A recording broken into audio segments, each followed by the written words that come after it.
Good morning, dear students. In this class, I am discussing second, third and fourth question of exercise 5.1 from arithmetic progression. Let's start with some recap. आपको पता है first term is written in the form of A, common difference is D. If all the common differences are same, only then the given sequence is in AP, otherwise it is not an AP. हम terms को किस तरीके से लिख सकते हैं? First term को A1 को AB लिख सकते हैं, second term A+D, third term A+2D, fourth term A+3D, fifth term A+4D। इस तरीके से हम लिखते लिखते जितनी मर्जी टर्म्स बना सकते हैं। अगर हमें कभी AN टर्म बनानी पड़ती है तो हम AN टर्म को बहुत आराम से लिख सकते हैं A+n-1D। यहाँ पर जो नंबर होता है डिफरेंस एक कम हो जाता है। अगर यहाँ पर थर्ड है तो डिफरेंस 2 आ जाएंगे, सेकंड है तो डिफरेंस 1 आ जाएगा। रीज़न क्या है? क्योंकि जो फर्स्ट टर्म है उसमें कोई डिफरेंस नहीं है, डिफरेंस सेकंड टर्म से ऐड होने शुरू होते हैं, इसीलिए यहाँ पर जो भी नंबर होगा टर्म का, यहाँ पर डिफरेंस क्या होगा? एक कम। Therefore an is equal to A+n-1D. Now I am going to discuss second question of exercise 5.1. Now come to the NCERT. Second question is, the statement of second question I am going to read. Write first 4 terms of an AP when the first term A and the common difference D are given as follow. हमने इस question के अंदर क्या करना है, हमें सिर्फ 4 terms बनाकर दिखानी है एपी की। इसमें हमें डिस्कस नहीं करना फर्स्ट क्वेश्चन की तरह कि ये एपी है या नहीं है, हमें सिर्फ टर्म्स बनाकर दिखानी है एपी की 4 टर्म्स, जिसमें एक फर्स्ट टर्म दे रखी है और एक हमारे पास कॉमन डिफरेंस दे रखा है। तो एपी बनानी बड़ी आसान है, मैंने अभी आपको बताया A1, A2, A3, A4 करके हमारी एपी बनती जाती है। इस क्वेश्चन के अंदर 5 पार्ट्स हैं, मैं आपको 2 पार्ट्स की एक्सप्लेनेशन समझाती हूँ। Okay, let's I am taking the first part. इसमें A भी 10 है, D भी 10 है, तो A1 को हम A लिखेंगे, 10 आ जाएगा। A2 को हम लिख सकते हैं A+D, तो 10 + 10 20। A3 is written in the form A+2D, तो 10 + 2 मल्टीप्लाइड बाय 10, 10 + 20 30। अब सॉल्व करेंगे A4 को, A+3D, तो A हमारा 10 है प्लस 3, D की वैल्यू 10 है, 3 मल्टीप्लाइड बाय 10 30, 30 + 10 40। तो these are the four terms of an AP, 10 20 30 40। Because AP goes on चलती रहती है, तो इसीलिए हम कोमा लगाकर डैश डैश डैश डालकर अपनी AP को रिप्रेजेंट करेंगे। फोर्थ पार्ट, A-1 है, D 1/2 है, तो procedure is same. A1 is first term, A2 A+D, A3 is A+2D and A4 is A+3D. After solving, I am getting these values. So my AP is -1, -1/2, 0 and 1/2. Now come to the third question of your NCERT. For the following APs, write the first term and the common difference. इसमें already AP हमारे पास दे रखी है, तो there is no need to discuss whether the sequence lies in AP और not. We only have to write the first term and the common difference. Now see how we solve this sum. The first part is 3 1 -1 and -3। Okay, the first term is 3, तो A3 आ जाएगा। Second term, जब भी हम D calculate करेंगे तो मैंने आपको बताया था कि सेकेंड टर्म में से उसकी पिछली टर्म माइनस करनी है, कोई भी पार्ट ले सकते हैं। तो यहाँ पर ये 1 है, 1 में से 3 को माइनस करूँगी तो आंसर कितना आ जाएगा? -2। और मैंने आपसे ये डिस्कस किया था एक कि कॉमन डिफरेंस हमारा पॉजिटिव भी हो सकता है, नेगेटिव भी हो सकता है, और हमारा क्या हो सकता है? 0 भी। तो हमारा डिफरेंस कितना निकल जाएगा? इधर -2। मैंने इसका एक पार्ट और लिया आपके लिए, फोर्थ पार्ट, 0.6 1.7 2.8 3.9। तो फर्स्ट टर्म मेरे पास कितनी आ जाएगी? 0.6। कॉमन डिफरेंस के लिए मैं सेकेंड टर्म में से फर्स्ट टर्म को माइनस कर रही हूँ, 1.7 माइनस 0.6 तो कितना आ जाएगा 1.1. तो our answer is first term is 0.6 and common difference is 1.1. Now come to the fourth question.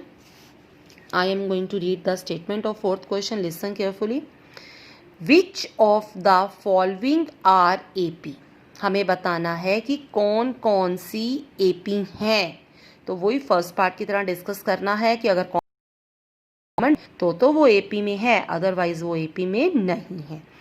If they form AP, अगर वो AP बना रही हैं, find the common difference and right 3 more terms.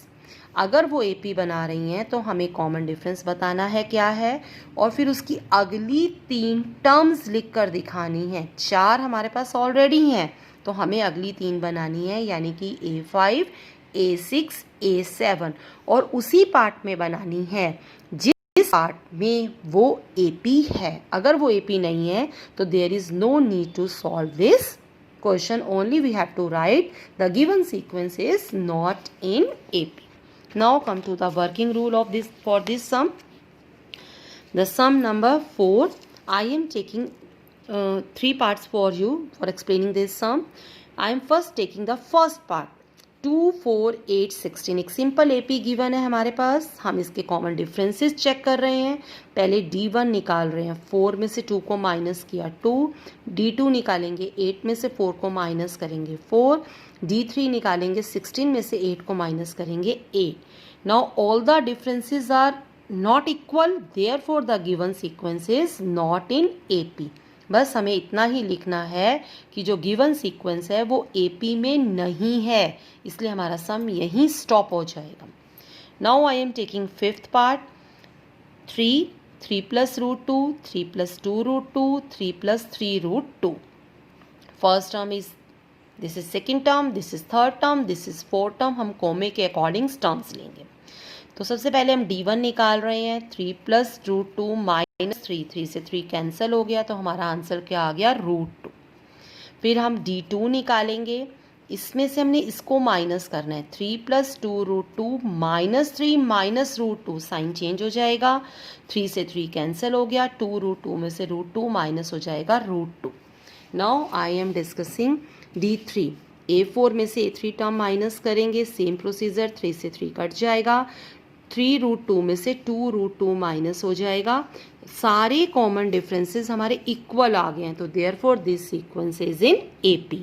जब ये AP में है तो हमें अगली 3 टर्म्स बनाकर दिखानी है. तो अभी मैं आपको सिखाऊंगी कि अगली 3 टर्म्स आप कैसे बनाएंगे. उससे पहले हम एक क्वेश्चन और डिस्कस करेंगे. क्वेश्चन नंबर 12 लिया है मैंने आपके लिए, 12th पार्ट. √2, √8, √18, √32. सबसे पहले जिस तरीके से हमने 9th क्लास में सीखा था कि हम इसको सर्ट्स को सॉल्व करेंगे. जब मैं इसको सॉल्व करूंगी तो √2 2 ही रहेगा, लेकिन √8 सॉल्व होकर 2 रूट 2 हो जाएगा. √18 3 रूट 2 हो जाएगा. √32 4 रूट 2 हो जाएगा. मैंने सिंपल इसके फैक्टर्स बनाए हैं, जैसे 4 4 ज़ा 16, 16 2 ज़ा 32 तो 4 बाहर आ जाएगा. 3 3 ज़ा 9, 9 2 ज़ा 18 तो 3 बाहर आ गया. 2 2 ज़ा 4, 4 2 ज़ा 8 तो 2 बाहर आ गया. तो A1, A2, A3, A4. तो सबसे पहले मैं D1 निकालूंगी. The procedure remain same. इसमें से इसको माइनस करेंगे. 2 रूट 2 में से रूट 2 माइनस हो गया रूट 2. फिर D2 निकालेंगे. इसमें से इसको माइनस करेंगे.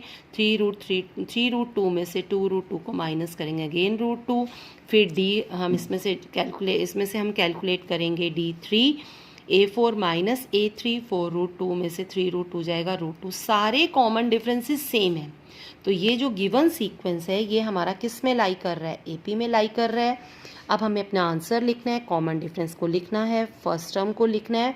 हमें अगली 3 टर्म्स बनानी है. तो अगली 3 टर्म्स हमारी कैसे बनेंगी, A5, A6, A7. मैंने आपको टर्म्स लिखनी सिखाई हैं. कैसे बनाते हैं टर्म्स. जो भी टर्म बनानी है डिफरेंस उससे 1 कम रहेगा. इसी चीज़ को यूज़ करते हुए हम अपनी टर्म्स बनाएंगे. हमें कौन सी टर्म बनानी है, A5. तो A + 4D. A और D की वैल्यू पुट कर देंगे. 5 रूट 2. हमारा क्वेश्चन जिस फॉर्म में होगा हमारा आंसर उसी फॉर्म में होना चाहिए. तो हम अपने आंसर्स को वापस सर्जिकल फॉर्म में चेंज करेंगे. इसी तरह से 6 टर्म बनाएंगे. इसी तरह से 7 टर्म बनाएंगे। बाद में अपने आंसर्स को हम कंप्लीट सीरीज़ की फॉर्म में लिखेंगे। √2, √8, √18, √32, √50, √72, √98। This is our complete answer. आपको मैं फिर रिपीट कर रही हूँ, आपको इस क्वेश्चन में क्या करना है, सबसे पहले आपको चेक करना है कि वो एपी में है या नहीं है।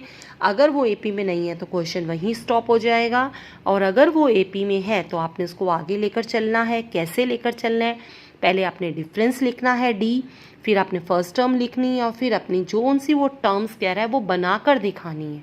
अब आपको अच्छी तरीके से पता है कि जोन सी भी टर्म बनानी होती है, डिफरेंस उससे एक कम हो जाता है। एक क्वेश्चन मैंने आपके लिए और लिया है, इसमें से 14th पार्ट लिया है, 1 स्क्वायर 3 स्क्वायर 9 5 स्क्वायर 7 स्क्वायर। तो आपको सबसे पहले इसको सॉल्व करना है। 1 square 1, 3 square 9, 5 square 25, 7 square 49। First term, second term, third term, fourth term. Common difference निकलेगा, इसमें से इसको माइनस करेंगे, 9 में से 1 गया 8, फिर सेकंड डिफरेंस निकालेंगे, 25 में से 9 को माइनस करेंगे 16, फिर थर्ड डिफरेंस निकालेंगे, 49 में से 25 को माइनस करेंगे 20। all the differences are not equal, therefore the given sequence is not in AP।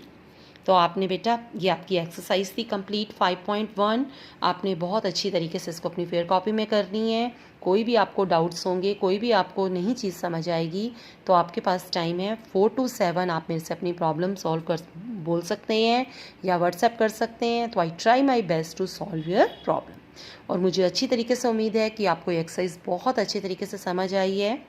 हमारे पास जो नया सिलेबस आया है CBSE का, उसमें से काफ़ी पार्ट AP चैप्टर का कट चुका है, तो हमने 5.1 पहले बहुत अच्छी तरीके से तैयार करनी है, क्योंकि हमें फिर सम ऑफ n टर्म्स निकालनी है, तो उसमें ये सारे कॉन्सेप्ट हमारे यूज़ होने वाले। Okay, thanks.